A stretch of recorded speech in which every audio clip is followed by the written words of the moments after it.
दो दिलों की नन्ही दास्तां सीजन 2 भाग 27।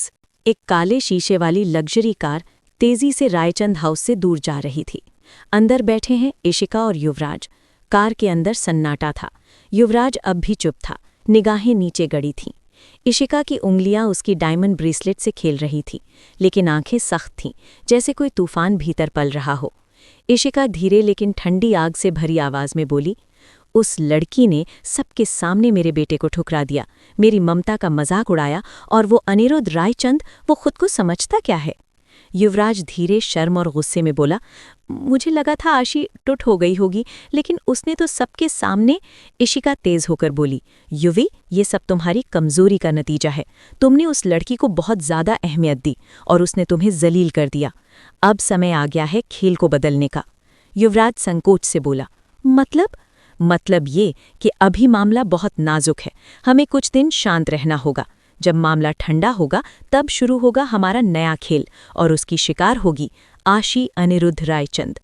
इशिका कुछ सोचकर मुस्कुरा देती हैं और मन में कहती हैं, फिलहाल तो मैं बस इसलिए खुश हूं कि मुझे देखकर यश और सांची दोनों के तो होश ही उड़ गए होंगे। कमरे की खिड़की से धूप की हल्की लहरें पर्दे के बीच से छनकर अंदर आ रही थीं। एसी की मंद आवाज और बाहर से आती कुछ चिड़ियों की चहचहाहट। माहौल शांत था। आशी बेड पर बैठी थी, पीठ तकिया से टिकी हुई। माथे पर पसीने की हल्की परत थी, चेहरा थका हुआ लेकिन सधा हुआ। अनिरुद्ध साइड टेबल पर एक गिलास पानी रखता है, फिर आशी के पास बैठता है। अनिरुद्ध धीरे से बोला, थोड़ी देर आंखें बंद कर लो। शरीर जितना थका है, दिमाग उससे भी ज्यादा। आशी मुस्कुराकर पर थकी आवाज में बोली, थकान से ज्यादा हल्कापन महसूस हो रहा है आज, जैसे बहुत वक्त बाद अपनी ही आवाज सुनी हो। अनिरुद्ध उसकी तरफ देखता है, फिर धीरे से उसका हाथ थाम लेता है। अनिरुद्ध नर्म लहजे में बोला, आज तुम सिर्फ नहीं लड़ी, आज तुमने हर उस लड़की को आवाज दी जो चुप थी। आशी हल्की मुस्कान, फिर नजरें झुकाते हुए बोली, डर तो तब भी लग रहा था जब मंच पर खड़ी थी, और अब भी लग रहा है।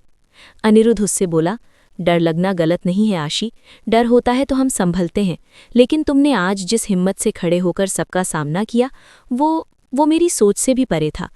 आशी उसकी ओर देखती है, उसकी आंखों में अनकहा सा सुकून था। आशी बोली, सब बोल रहे हैं मैं बहुत बहादुर हूं, लेकिन अगर उस दिन आप मेरे साथ ना होते तो शायद आज मैं ये बिल्कुल नहीं कर पाती। एक लंबा सन्नाटा। अनिरुद्ध की आंखों में हल्की नमी तैरने लगती है। वो उसका हाथ अपने माथे से लगाता है।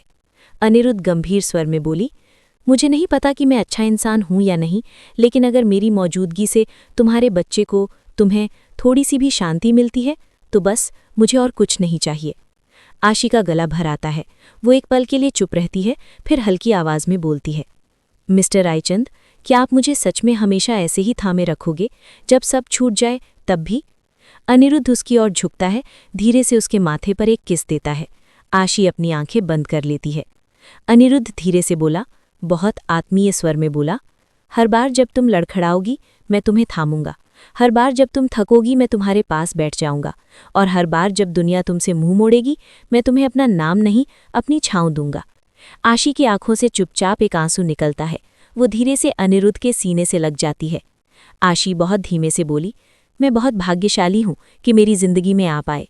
अनिरुद्ध मुस्कुराकर बोला, नहीं, मैं भाग्यशाली हूं कि तुम्हारी जिंदगी में अपनी जगह बना पाया। आशी मुस्कुरा देती है। तभी अनिरुद्ध बोला, अच्छा ये सब बातें छोड़ो, अब से तुम सिर्फ अपने और अपने बच्चे पर ध्यान दोगी, और हाँ, जब तक हमारा बच्चा इस दुनिया में नहीं आ जाता तब तक मम्मा और बच्चे का ख्याल रखने की जिम्मेदारी मेरी। आशी अनिरुद्ध की बात सुनकर एकटक उसकी ओर देख रही होती है। तभी अनिरुद्ध की नज़र उस पर जाती है। वो बोली, क्या हुआ, ऐसे क्यों देख रही हो? आशी बिना कुछ बोले अनिरुद्ध की ओर बढ़ती है और उसके गले से लग जाती है। थैंक यू, मुझे फिर से जीना सिखाने के लिए, आशी बोली। अनिरुद्ध मुस्कुराकर उसे अपनी बाहों में घेर लेता है। 8 महीने बाद कमरे में हल्की सी मोमबत्ती की रोशनी, खिड़की से हल्की हवा आ रही है जो पर्दों को नरमी से हिला रही है। आईने के सामने खड़ी आशी एक ढीली गुलाबी कुर्ती पहने अपने आप को हर एंगल से निहार रही है। उसका 8 महीने का बेबी बम्प अब साफ नजर आ रहा है। वो पलट पलट कर खुद को देखती है, हाथ से बाल ठीक करती है, कभी हल्का मुस्कुराती है, कभी सोच में डूब जाती है। तभी दरवाज़ा धीरे से खुलता है। अनिरुद्ध अंदर आता है। वो हल्के कदमों से चलता है और वहीं दरवाजे पर रुककर आशी को निहारने लगता है। उसकी आंखों में प्यार, गर्व और एक हल्की सी शरारत थी। कुछ सेकंड तक आशी को देखकर वो मुस्कुराता है, फिर आहिस्ता से बोलता है, तुम हर दिन पहले से ज्यादा खूबसूरत लगती हो आशी, और अब तो डबल पैक में। अनिरुद्ध की आवाज़ सुनकर वो थोड़ा चौंक जाती है और जल्दी से बेड पर रखा दुपट्टा उठाकर अपने पेट को ढकने लगती है। अनिरुद्ध को देखकर वो झेंप जाती है। आशी बोली, आप तब आए? अनिरुद्ध मुस्कुराकर पास आते हुए बोला, जब तुम हमारे छोटू बेबी के साथ बिजी थी और खुद को आईने में तौल रही थी। आशी थोड़ी घबराई सी बहाना बनाते हुए बोली, वो मैं तो बस ऐसे ही देख रही थी, कुर्ती ठीक से फिट हो रही है या नहीं। अनिरुद्ध उसके पास आकर हल्के से आईने में दोनों को देखते हुए बोला, कुर्ती पर नहीं, नजरें खुद पर थी तुम्हारी, और हो भी क्यों ना, तुम अब सिर्फ मेरी नहीं हो, अब तो 2 दिलों की धड़कन हो। आशी धीरे से सिर झुकाती है। अजीब लगता है कभी कभी, पहले मैं सिर्फ मैं थी, अब लगता है हर चीज के साथ कोई और भी जी रहा है मुझ में। अनिरुद्ध गंभीरता से बोला, तुम अब सिर्फ आशी नहीं, एक माँ हो, और माँ सबसे खूबसूरत होती है। चलो अब बहुत बातें हो गई, अभी स्लीपिंग टाइम है। आशी बेड पर लेट जाती है और अनिरुद्ध उसके सिर पर थपकी देता है। उसके बाद वो भी सोफे पर जाकर लेट जाता है। कमरे में गहरी नींद छाई हुई है। हल्का मूनलाइट खिड़की से आ रहा है। पर्दे धीरे धीरे हिल रहे हैं। रात के 1 बज रहे हैं। आशी करवट बदलती है, फिर एक लंबी सांस लेते हुए बैठ जाती है। एक हाथ पेट पर, दूसरा हाथ तकिए के नीचे। वो चुपचाप मोबाइल उठाकर स्क्रीन देखती है, फिर खुद से बड़बड़ाती है, अब नींद भी उसके मूड पे डिपेंड है क्या? सोने नहीं दे रहा। पेट पर हल्के से हाथ फेरती है। बोलो बेटा, क्या चाहिए अब? थोड़ी देर बाद उठकर बेड से उतरती है। धीरे से चप्पल पहनकर दरवाजे की ओर बढ़ती है, तभी पीछे से आवाज आती है। अनिरुद्ध नींद में भी अलर्ट। कहाँ जा रही हो तुम? आशी रुककर पलटती है और बोली, बस थोड़ी ताज़ी हवा लेने, और वो किचन तक। अनिरुद्ध आंखें मलते हुए उठता है और बोलता है, फिर से कुछ क्रेविंग हो रही है ना? कल रात भी तुमने खट्टा पापड़, चॉकलेट और नींबू का अचार एक साथ खाया था। बेबी का टेस्ट पैलेट पेरिस से चांदनी चौक तक घूमा था। आशी मुंह बनाकर बोली, तो क्या करूं, ये मेरे कंट्रोल में थोड़ी है, और वैसे भी अभी कुछ तो खाने का मन कर रहा है, पता नहीं क्या। अनिरुद्ध थोड़ी देर सोचकर सैरकास्टिक अंदाज में बोला, तो क्या ये मल्टीपल चॉइस क्वेश्चन है या मिस्ट्री बॉक्स चैलेंज? आशी सोचते हुए बोली, थोड़ा अचार, थोड़ा मीठा, और शायद फ्रेंच फ्राइज या इमली या आइसक्रीम या पाव भाजी। ओह, चूरन, चूरन भी चाहिए। अनिरुद्ध बेचारा सा मुंह बनाकर बोला, बेबी को लगता है बर्थडे पार्टी प्रीपोन करनी है और मैं बन गया हूं मिडनाइट केटरर सर्विस। आशी बड़ी मासूमियत से बोली, आपको तो खुश होना चाहिए, प्रैक्टिस हो रही है डैडी बनने की। अनिरुद्ध चप्पल पहनते हुए बोला, हाँ हाँ, और मैं डैडी ऑफ द ईयर का अवार्ड लेने नंगे पांव किराने की दुकान दौड़ता रहूंगा। अनिरुद्ध फ्रिज के सामने खड़ा था, हाथ में 4-5 चीजें, नींबू अचार, tomato sauce, cream roll, chocolate spread और एक फ्रोजन पाव भाजी पैक। अनिरुद्ध खुद से बोला, कभी कभी लगता है ये सब क्रेविंग नहीं, साजिश है मुझे पागल करने की। वो बड़ी बारीकी से एक ट्रे सजाता है, एक छोटी कटोरी में चूरन भी डालता है और एक स्पून में जैम लगाकर रखता है। आशी तकियों के सहारे बैठी होती है। जैसे ही अनिरुद्ध ट्रे लेकर आता है, उसके चेहरे पर खुशी फूट पड़ती है। आप सच में सब ले आए?